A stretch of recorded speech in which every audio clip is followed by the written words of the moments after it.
Right. Sachin గారు, అంటే మీరు యోగా నిపుణులుగా ఉన్నారు. అనేక మందికి మీ దగ్గరికి వస్తూ ఉంటారు యోగా అభ్యసించడానికి. అవునండి. అనేక సలహాలు ఇస్తుంటారు. అనేక రకమైనటువంటి యోగా ఆసనాల గురించి మీరు ఎక్స్‌ప్లెయిన్ చేస్తూ ఉంటారు. అయితే ఇనీషియల్‌గా బిగినర్స్ కూడా చాలామంది మీ దగ్గరికి వస్తూ ఉంటారు. వారికి ఎటువంటి జాగ్రత్తలు పాటించాలంటారు యోగా చేసేటప్పుడు? అండ్ బిగినర్స్ ఏ రకమైనటువంటి యోగాసనాలు వేస్తే మంచిదంటారు? ఓకే. బిగినర్స్‌కి నేనిచ్చే అడ్వైస్ ఒకటేనండి. మీరు ప్రారంభించండి అంతే. చాలామంది స్టార్ట్ చేద్దాం అనుకుంటారు కానీ ఏదేదో ఉంటాయి. ఒక్కొక్కరికి ఒక్కొక్క ఏవేవో థాట్స్ ఉంటాయి. సో వాటితో నెక్స్ట్ వారం అనుకుంటూ ఉంటారు. బట్ అట్లా కాదు, స్టార్ట్ చేయండి.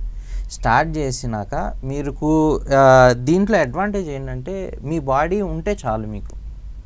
మీరు వేరేవేవి చూసుకున్నా, జిమ్ అనుకోండి, రన్నింగ్ అనుకోండి, ఏదైనా సరే మీకు స్పోర్ట్స్ షూ కావాలి, ట్రాక్ ప్యాంట్ కావాలి, టీ షర్ట్ కావాలి, అన్నీ కావాలి. దీనికి ఏంటి అని అంటే మీకు జస్ట్ మీ ఇంట్లో మీ ఫ్లోర్ మీదే చేసేసుకోవచ్చు. లేదు అని అంటే మేబీ ఒక యోగా మ్యాట్ ఒకటి కావాలి అంతే.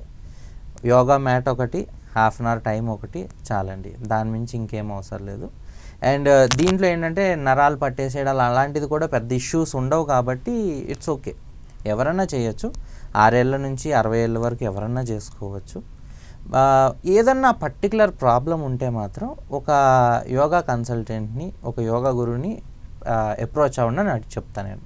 పర్టికులర్ ప్రాబ్లమ్స్ అంటే నడుము నొప్పి కావచ్చు, బీపీ కావచ్చు, ఇట్లాంటివి ఏమైనా సయాటికా, ఇట్లాంటివి ఏమైనా ఇష్యూస్ ఉంటే ఒక్కసారి రీచ్ అవుట్ అయ్యి అప్పుడే చేయండి అంతే. ఏ ప్రాబ్లం లేదంటే మీరు హ్యాపీగా చేసేసుకోవచ్చు.